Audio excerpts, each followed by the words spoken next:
को तो लगता है कि माननीय विधायक जी को ही मोतियाबिंदु हो चुका है। जो व्यक्ति बने हुए बिल्डिंग का भूमि पूजन करने आए और छत लेवल तक बिल्डिंग है और उनको ये ना दिखता हो कि अब ये बिल्डिंग छत लेवल तक हो गई, लकड़ी लग रही है और उसका वो भूमि पूजन करने आए हैं, तो हमको तो लगता है कि उन्हीं स्वयं मोतियाबिंदु है। और रही बात विकास कार्यों के लिए जो उन्होंने कहा, तो उनको मैं संज्ञान में दिला देता हूँ, जब कांग्रेस की 15 महीने सरकार थी तो नई गढ़ी से गढ़ रोड का आधा काम हो चुका था। जब उनकी सरकार आई, नई गढ़ी से तेंदुआ रोड का काम चल रहा था। हॉस्पिटल में क्वार्टर्स जो कर्मचारियों के बने थे उनका काम चालू हो गया था। देव तालाब में उप तहसील का कार्यालय बन गया था और वृद्धा पेंशन, किसानों के जो ऋण माफ़ी रही, अभी विधानसभा में रिसेंटली सरकार ने जवाब दिया कि 26 लाख किसानों का कमलनाथ ने वो किया था, कर्जा माफ़ किया था। इसके अलावा जो विवाह सहायता मिलता था कांग्रेस गवर्नमेंट में, चाहे आप घर से करिए चाहे जहाँ से करिए या सामूहिक विवाह करिए, उसमें जो भाजपा गवर्नमेंट में था 26,000 था, तो उसको 51,000 का कार्य करने के लिए कांग्रेस ने किया था, ना कि ये जब इनकी सरकार आई तो उसको वापस 26,000 में कर दिया है। आपने कहा कि 1 रुपये का भी विकास कार्य आप नई गढ़ी या देवतला विधानसभा में बता दें, तो कौन कौन से विकास कार्य आपने 15 महीने में किए? 15 महीने में तो सबसे बड़ा जीता जागता उदाहरण है कि देव तालाब का उप तहसील का कार्यालय भवन, जिसका माननीय मंत्री लखन घनघोरिया रीवा के प्रभारी, उन्होंने भूमि पूजन किया था और वो बन के तैयार है। करोड़ों रुपए की बिल्डिंग जिसका भूमि पूजन हुआ, हाँ। और माननीय विधानसभा अध्यक्ष जी को दिखाई नहीं दिया, हाँ।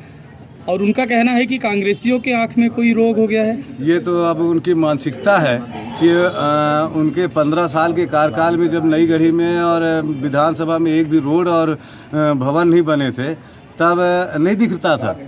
और आज तक नई गढ़ी में मैं चैलेंज के साथ कहता हूँ, जो अभी उन्होंने भाषण में किया कि हमने 65 हैंडपम्प कराया है नई गढ़ी में, अगर 5 उन्होंने हैंडपम्प दिया है तो मैं राजनीति से संन्यास ले लूँगा।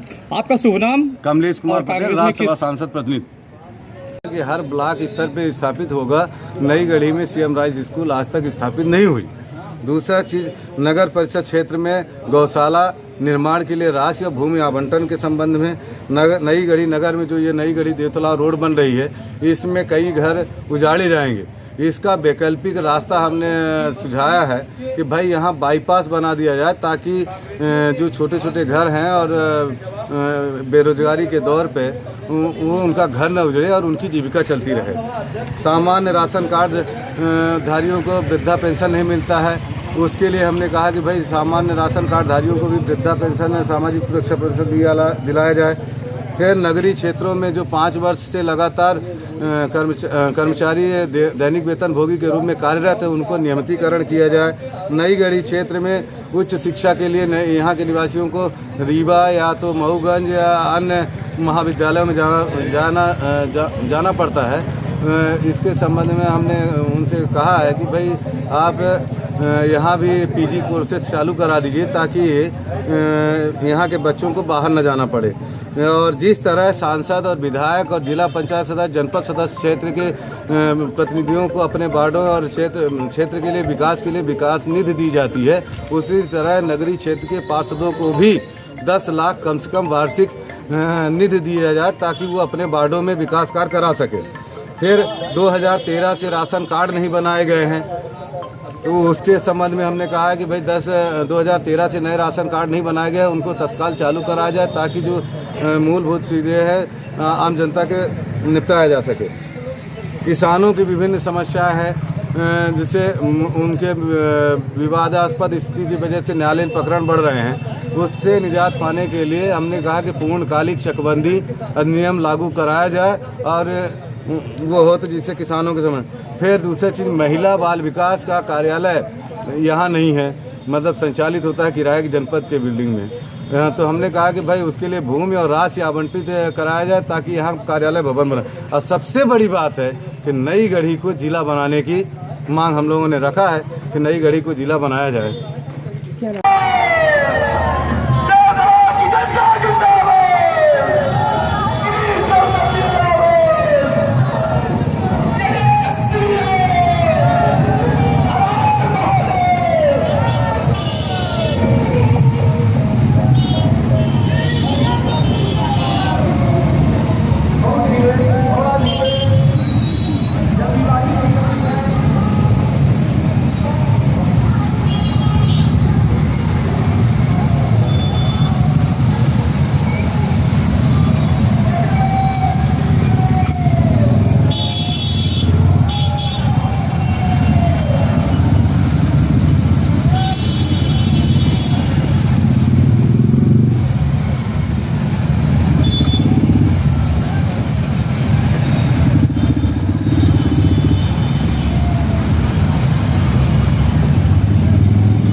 दूसरे के विरोध में खड़े रहेंगे। चुनाव का आएगा, हम आमने सामने खड़े होंगे, परंतु विकास के कामों में हम सबको मिलकर काम करने की आवश्यकता है। आप बताइए विकास के काम क्या हो सकते हैं, हम करने को तैयार हैं, केवल विरोध के नाम पर विरोध नहीं करते। इसलिए साथियों, आपको ये जानने की आवश्यकता है कि कौन कौन से काम इस क्षेत्र के भीतर हुए और वो भी गिना देंगे कौन से काम हुए। हमारे कार्यकाल में तो देव तालाब का कॉलेज हमारे सामने खड़ा हुआ, 6.5 करोड़ की बिल्डिंग, कोई देव तालाब जाता है जरा देख के बताएगा। सबसे जिले की बेहतरीन बिल्डिंग बन करके खड़ा है, ये दिखाई नहीं पड़ता। इतनी बड़ी बिल्डिंग 1-2 आदमियों को भी दिखाई पड़ती, एक जिनको ग्लूकोमा हो जाता मोतियाबिंद वाले को भी दिखाई पड़ती। मोतियाबिंद हो जाए तो भी ये 6.5 करोड़ की बड़ी बिल्डिंग दिखाई पड़ेगी। केवल दिखाई नहीं पड़ता जिनको ग्लूकोमा हो जाता, तो या तो ग्लूकोमा वालों को भी दिखाई पड़ती या तो हमारे कांग्रेस के मित्रों को दिखाई पड़ती, दो ही को दिखाई। शायद 6.5 करोड़ की बड़ी बिल्डिंग दिखाई नहीं पड़ती। और अब तो अच्छा है, हमारे मित्र हैं, हमारे सोलोरा जी, अब कम से कम कांग्रेस के लोगों को बताएंगे भाई उनके क्षेत्र में हम ही बना रहे हैं 35 करोड़ की सड़क को 12 करोड़ की सड़क हम खुद बना रहे हैं। शायद सचेत हो लोग, उनको लगा कि नहीं भैया बढ़िया प्रमाणीकरण, बढ़िया साक्ष्य आई, हम इसके साथ चलकर विश्वास करनी चाहिए। साथियों, हमारा काम है, जिसकी जिम्मेदारी हमको दी है। अभी हमारे पत्रकार भी हमारे साथ रैली में थे, उन्होंने पूछा कि 2023 में चुनाव के लिए आप क्या करके जाएंगे।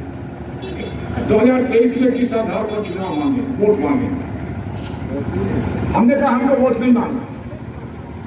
हमने 2018 से 15 महीने छोड़ करके बाकी दिनों में जो काम किए, विकास के काम किए, लोक कल्याण के काम किए, इन सारों जिनको काम किया उसके आधार पर परीक्षा दे रहा हूं, परीक्षा। और ये जनता के ऊपर छोड़ दूंगा कि जनता मेरी कॉपी को जांचे और जांच करके पास या फेल करना उसकी जिम्मेदारी, हमारी जिम्मेदारी।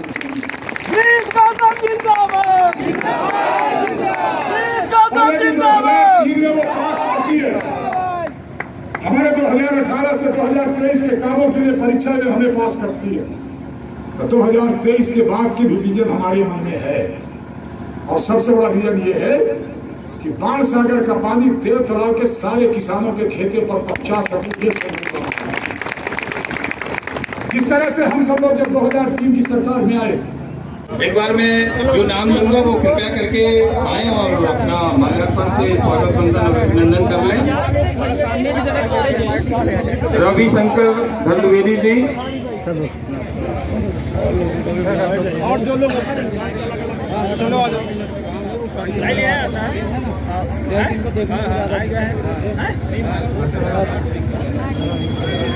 बीच वाला एरिया में आप लोग बताओ ना, कहीं पर भी खड़े हो जाएं, अश्लीलता कूट कूट के भरी है भाई, या तो फिर बंद मीडिया बैन कर दो।